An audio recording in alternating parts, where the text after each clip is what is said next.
Welcome to another edition of Around with Randall, your weekly podcast on making your nonprofit more effective for your community. And here is your host, the CEO and founder of Hallett Philanthropy, Randall Hallett. Thank you again for joining me here, Randall, on Around with Randall. Today our conversation takes us into the inner workings of relationships. And this is in particular important in nonprofits because we have a great number of people moving around, and sometimes that movement, as we've discussed in the employment survey that Hallett Philanthropy did, or for other reasons in the Great Resignation or reshuffling, which we've talked about, happens because of disconnects in our relationships in the office with a supervisor, with the CEO, with a board. And the less we have of that, the better off we're going to be. And so what we get to is this conversation that I was fascinated by, was this art of compromise. Michael Dowling, who is the CEO of Northwell Health, which is in the New York City, New York area, wrote a little piece in Becker's about the lost art of compromise. And it really got me thinking about, gosh, that's a really good subject, because so often in today's world, we think our opinion is the right one and that our perspective is the right one. And we live in echo chambers. For those who don't follow kind of this thought process, we tend to get our news, our information only from sources that agree with us. We associate with those that only agree with us, because in some ways we've lost the art of compromise, the ability for two people or a group of people to come to a common goal that elevates the organization or the group or the situation to a higher plane, towards a direction that everyone can live with. And in doing so, we see a breaking apart of more interpersonal relationships. So today I want to spend a few minutes talking about this art of compromise. And what are some of the things you can do, and maybe the philosophy, when you disagree with someone? It's okay to disagree. I think that's the first premise of this whole discussion. Never in life should it be so easy that you only are around people who agree with you. I would find that distressing, to be quite candid. Even in and I've talked about my wife on various podcasts, or if you work with me, you know me, I talk about my family a lot. We don't always agree. We have a phenomenal marriage. We have a phenomenal relationship. But I can tell you she doesn't agree with me all the time. And that's okay.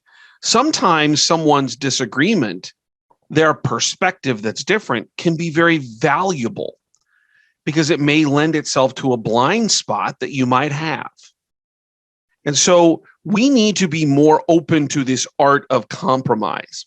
And so the first step is realizing that if you're only hearing from people that agree with you, I would really question whether that's long-term healthy.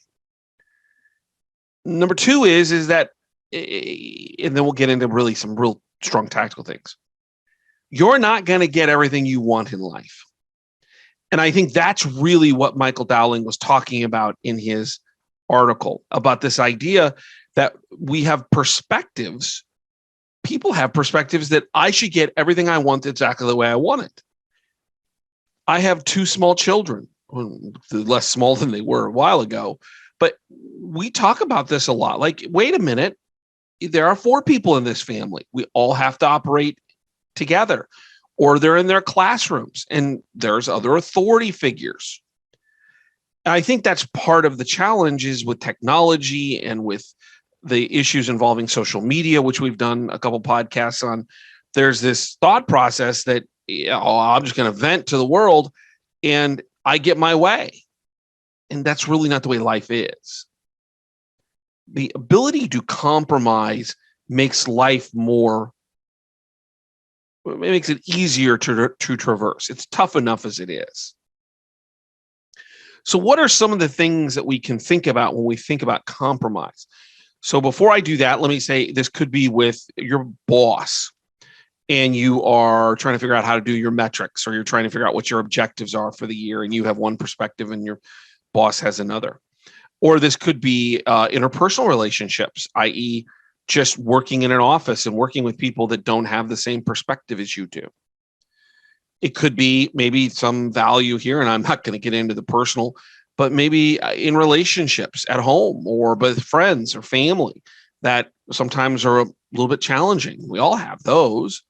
How do you work through them? I think the key here is taking some of these steps and realizing that they can be useful in application tactically to better a lot of different situations. So let's start at the top. When conflict occurs, and that's really what we're talking about in compromise, because you don't need to compromise if everyone's in agreement. We just talked about the fact that if everyone's in agreement, it's probably a little odd. That it's understanding what's at stake. I truly believe that a lot of times the consternation in relationships or the troubling issues that we have with our supervisors or our teammates or whomever is that they don't see the problem the same way we do. Maybe we see it 3 levels deeper. It's more personal, where they just see it as this is just a very basic issue that we can disagree upon. One of the first things to do when you have to work in a scenario or situation is to know what is really at stake. And most importantly, the people that you're dealing with, what's at stake for them. Is this a core ethical moral dilemma? Even if you don't see it that way, knowing that can be critically important. Or is this being pressured from somewhere else and there's very little room for them to negotiate?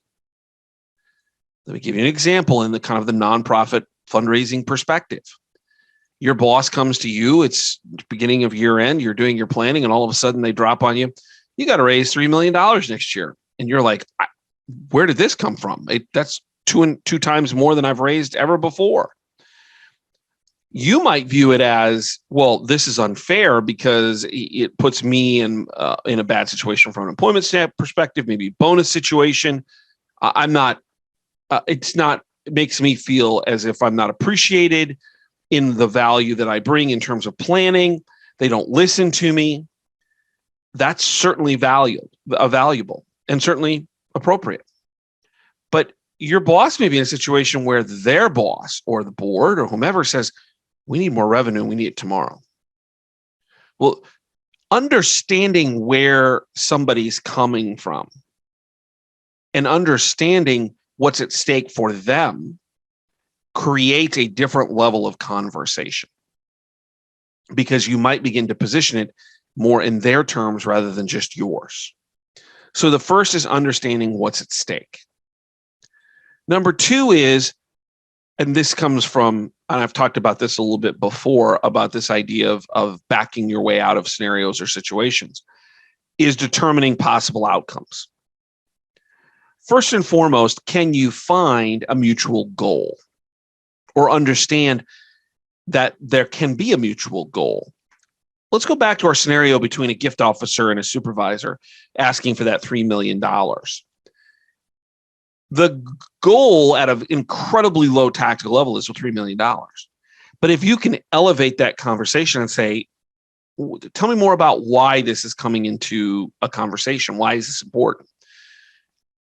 The common goal is we need to raise more money because of the economic issues on the expenditure side that are requiring us to generate more income.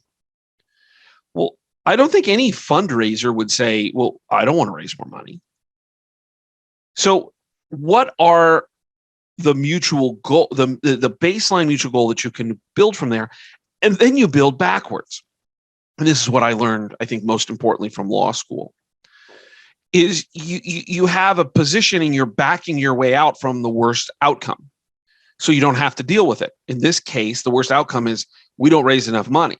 Okay, we need to raise more money. How do we do that? Well, there are options. We could do we need to do a campaign, a very short driven campaign to generate more revenue? That's an option. Let's talk about how that would look. We need to find new donors, new pipeline, new opportunities. How would we do that with our board, with our current donors? What about the idea of applying for different kinds of grants? You're backing your way out of the worst case scenario, as I like to call it, so that you can have options on the table. Well, that only comes if you have a mutually identifiable goal. Well, we want to raise more money. Now it becomes an issue of, well, how do we do that? So start from a position of figuring out where is there some common ground between the two of us. Let me go back in history because that'll come up at the very end. If we go back to the Constitutional Convention that was started in 1787, excuse me. The Articles of Confederation in the United States wasn't working in the first kind of draft of a document that would govern our country. And there were huge disagreements. But there was a commonality of goal is we need to find a way to govern. And we'll kind of use this example, the two, the office and $3 million goal, and then the kind of the history of the Constitution as opportunities to talk about the different steps. The eventual outcome, the mutual goal was, well, number one, we don't go back to England and be a subsidiary. Number two, we've got to find a way to work together. And number three, we probably have got to strengthen our central government in a way that makes sense. Well, then it becomes a matter of tactics of how to do that. It's the same general issue as trying to figure out that $3 million goal and where that came from and what we're really talking about. So determine potential outcomes, come up with scenarios, back your way out of the worst case scenario to create the various strategies that can be effective for you. What you'll find in the compromise piece is somebody's going to appreciate a different perspective and different opportunities, different options. Number three is knowing what's worth compromising on. And I think this is important because there are certain principles that we probably never want to negotiate on. Your ethics and morals, the values that you hold most dear. There's a great exercise that's pretty commonly known in compromise situations of drawing two circles, an inner circle and an outer circle. And the inner circle is really the non-negotiable value-driven issues that are core to who you are as a person. The outer ones are maybe important, but they're not as important as those value-driven ones. So if we're talking about our $3 million scenario as an example, it might be, well, we need to push donors to places that they don't want to go. Wait a minute. I am a donor-centered fundraiser. I'm certainly willing to entertain and bring up funding options to anyone. But at the end of the day, I'm going to support what they want. That's a value-driven conversation and maybe something that's not worth compromising on. If we go back to the Constitutional Convention, is that there was obviously no conversation about going back. We're not going to go back and be a subsidiary of Britain. Even though we got issues here, we're going to figure it out here. What is it that you are truly morally opposed to? What is there no negotiation from? Number four is trying to figure out how or what is your person's true needs. What is it that's driving them? And this takes some discipline because it's removing emotion and becoming logical to figure out where someone else is at. I think this is one of the great lessons I learned in law school through negotiation is that if you remove the emotion and you actively listen in this process, if you genuinely listen, and that's a key component of discovering your opponent's true need is that listening component. It gives you an understanding of where they're at. We kind of talked about this in the $3 million situation with the gift officer. What are we really talking about here? Well, that takes a lot of discipline to pull back from your emotional state. Say, well, this is unfair. I can't do this. You're putting my job in jeopardy. I need to go look for another job. No, wait a minute. Let's have the conversation. What's prompting this? Tell me more about what your challenge is. How can I be helpful in solving your problem? I'm not saying you give in, but it gives you that understanding of where they're coming from. So discovering and listening and genuinely listening to your opponent, your other side, or the other side's true issues and needs and where they stand. Number 5 is that there is the idea of giving suggestions, and you're going to have to give something up. And this is the most challenging, because we all want what we want.